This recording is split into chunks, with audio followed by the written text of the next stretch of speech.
They had infested the wound and were eating the rotting skin. Doing a C-section for this poor mom who'd been in labor for hours. Baby wouldn't come out of the hole we'd made, so more pressure was applied to the fundus, top of the uterus, and suddenly whoosh, baby zooms out like a torpedo. It is covered in lubricating vernix, zips over the surgical sheeting which has the texture of a slip and slide and almost rockets straight off the table. The baby's foot was caught by the reg who whipped her up in the air upside down like in old cartoons, but almost dropped her again due to gloves plus vernix. Thankfully the midwife was ready with the towel and caught the baby to wrap her up. Mom and Dad seemed to think this was normal practice and didn't notice, but me and my colleague just stared at each other with a look of absolute horror. It still makes me shudder to think how close the baby was to hitting the floor head first. Never happened before or since. I was doing a corneal transplant when I had the oh no moment. During surgery, I cut off the patient's own cornea and replaced it with a new donor cornea. During that moment when the host cornea was off, but before I could get the new one on, there's literally nothing on the front of the eye except a tear film and aqueous humor. Anyway, the patient takes that moment to start vomiting. The reason we tell everyone to skip food and drink is so they don't aspirate in case they throw up. This patient lied about eating breakfast and started throwing up everything. The eye is still open sky at this time. Everything inside of the eye can now become outside of the eye. And she's bucking and vomiting. Those not in the know will say this is not good. Those really in the know will say oh no. Anyway, I had to grab the new cornea and start stitching as fast as I could on a patient actively throwing up. I used 10-0 nylon sutures which are thinner than an eyelash. It turned out okay but not great. Don't lie about eating breakfast before surgery, folks. Surgeon here. I've dealt with loads of morbid stuff, but one thing that made me stop and go oh no was a conversation with a young patient who had a perforated colon from diverticular disease, which is a common wear and tear of the colon. He was one of youngest patients I had seen with this condition and certainly the youngest with a perforation so bad as to require an operation. When I was counseling him on the operation, which involves removing the perforated part of the colon and giving him a colostomy, he told me his biggest concern was how he was going to have backdoor fun with his same-sex partner. He would only have a small stump of rectum left inside, which would be at risk of perforation with any force applied to it. It made me really think about the implications of the surgery we do. The operation is the easy part.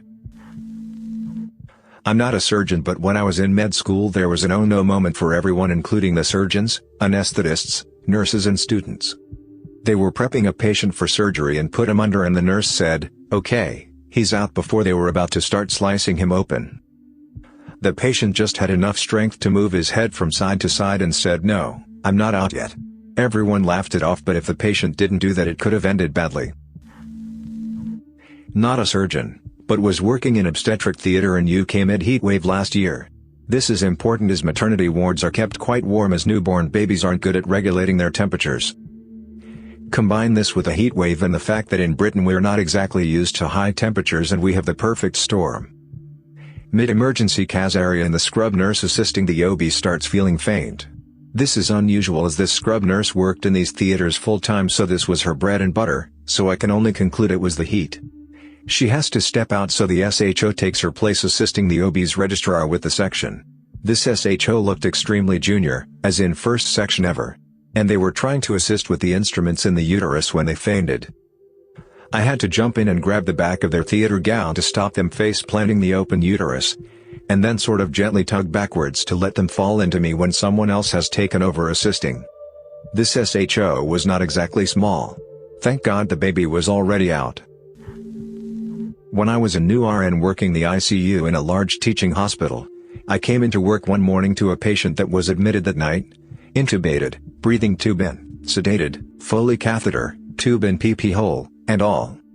Long story short, he was extubated, breathing tube out, that same shift and was completely alert and oriented.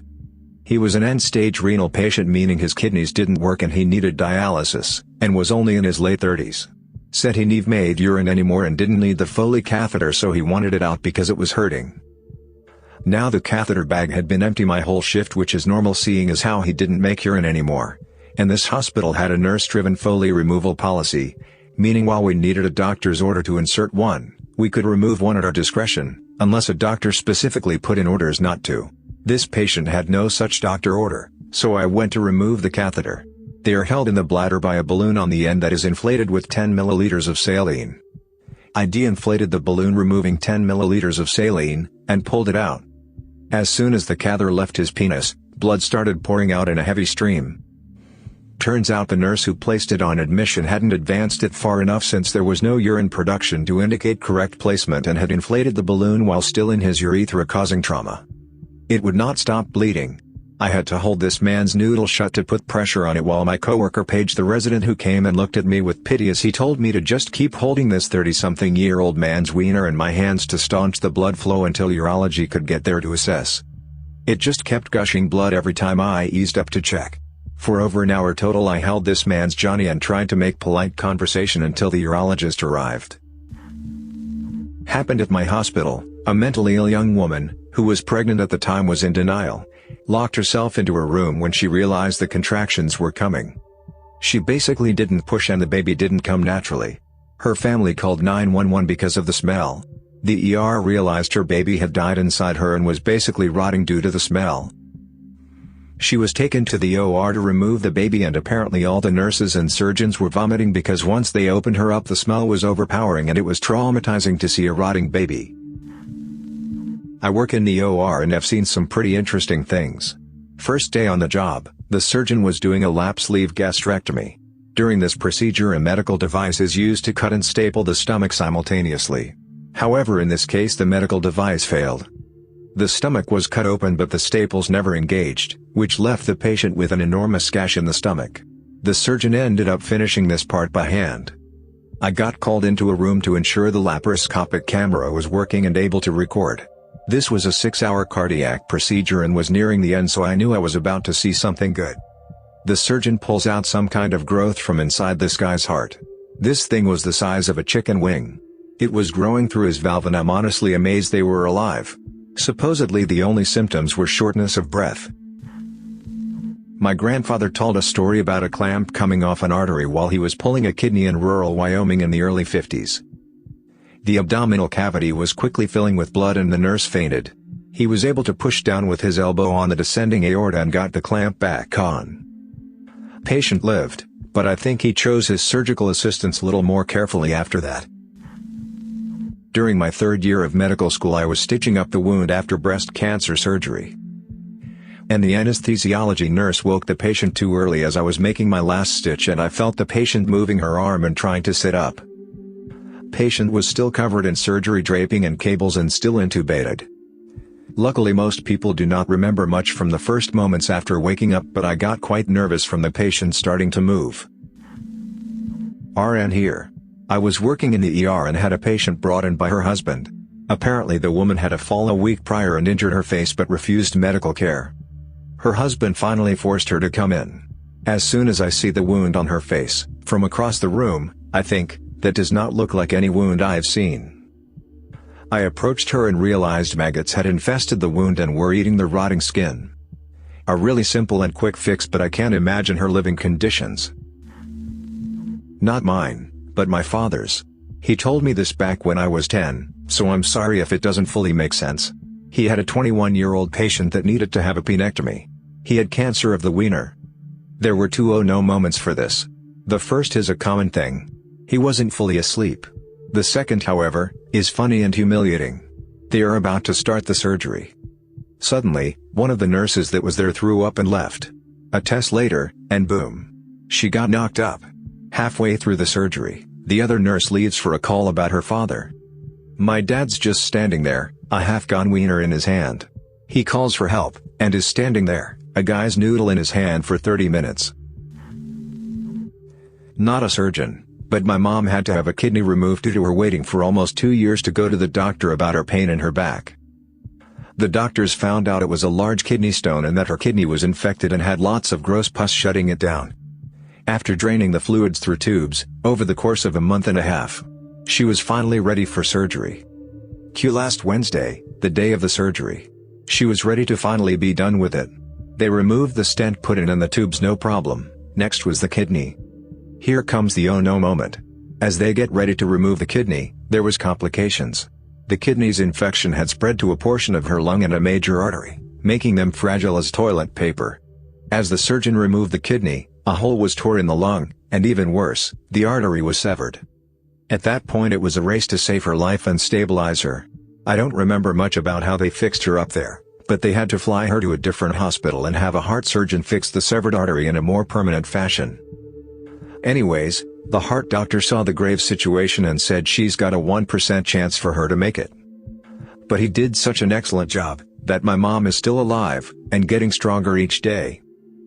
The moral of this story is, if you have insurance and are experiencing pain, go to a doctor as soon as you realize it. You may save your life, and also save some doctors from a no-no moment like this. When I was in pharmacy school I was doing my internal medicine rotation in my final year. My preceptor and I were doing med reviews in the ICU when one of the pulmonary docs was basically like, "Hey, you wanna see something cool?" They were trying to extract a foreign object from a guy's lung in one of the rooms. So we go in and watch for a bit. About 6 people in the room. Tube down the guy's throat. Little grippers at the end. 2 doctors watching a monitor and trying to control the grabbers and get it like a claw game. I watched for a bit, then after a while I lost interest and went back out to what I was doing. A few minutes later I hear, "Got it." Cheers from the room. Oh, it's a tooth. Dude aspirated his own molar. Doctor walks out with his trophy in a jar and it's a completely intact tooth, root and all. Not a doctor, but my grandfather was scheduled to have double knee replacement surgery when he was in his 70s. They go through a bunch of health screenings to make sure your body can take the stress of the surgery. And during one of these screenings, the cardio doc found an aneurysm in his aorta, running basically the length of his torso. The doctors were shocked he was still alive with that in his chest. He ended up having to have stent surgery in his aorta first, and then, a few months later was cleared for his knee replacements. Patient presented for a swelling in the abdomen which had a fluid wave, but the fluid could not be aspirated in any position. Patient was taken to surgery for exploratory, and upon opening the abdomen, I was greeted with thousands of clear fluid-filled cystic structures roughly the size of marbles attached to every organ in the abdomen. At that moment, I realized that this patient had metastatic ovarian adenocarcinoma. And it was physically impossible to resect all of the metastatic lesions since that would be total evisceration of the abdomen.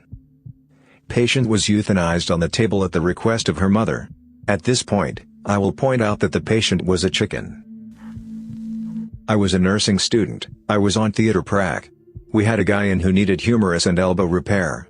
I was pretty useless in everything but emotional support, as I wasn't qualified, so was chatting to him before he went under. He admitted to having an unhealthy meth habit.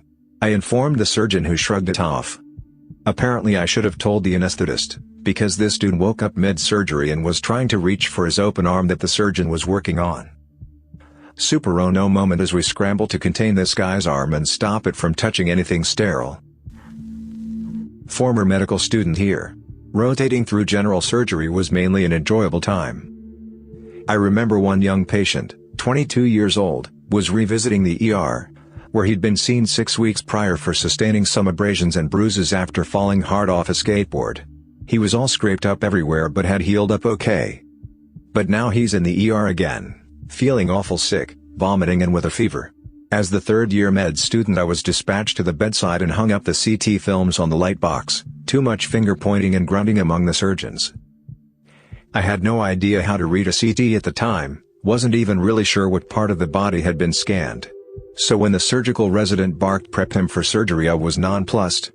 Decided to disguise my ignorance and just go for it, as was the approved way for students at this busy public hospital way back when.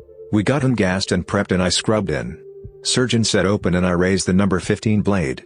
He'd been prepped for a midline laparotomy, but I guess I exposed my ignorance when I spoke up to confirm same. This was decades before timeouts, before wrong site became a never event, because everyone laughed. I opened and it went uneventfully, reflected the momentum with its lovely arcades and exposed the viscera. You remember how to perform the Coker maneuver? The attending barked. Yes sir. Well, do it. I slid my gloved hand up into the splenic flexure, getting well ready to grab the entire sac of intestines and move it up and over. The opening salvo of the Coker maneuver, but met unexpected resistance. I peered up, seeing in my confusion that everyone was edging away from the table. What's the trouble, young man? Get your hand up there and complete the maneuver. Push harder. A spongy sort of barrier gave way, and with a sickening stench, immediately recognizable as the locker room aroma of Staphylococcus aureus, A gushing cascade of 2 liters of gray-brown, bloody pus roared out of the incision. It's soaking my gown, scrub pants and shoes before splattering on the floor and walls. The splenic abscess, doubtless caused by the transient bacteremia from his skateboard accident, had been lysed, ruptured, evacuated and mostly cured. The attending finished up with the splenectomy, and after some abdominal lavage the patient was good as new. I had to throw out my shoes. Thank you for watching Susi Confession and AskReddit video. Hit the subscribe button and press the bell icon.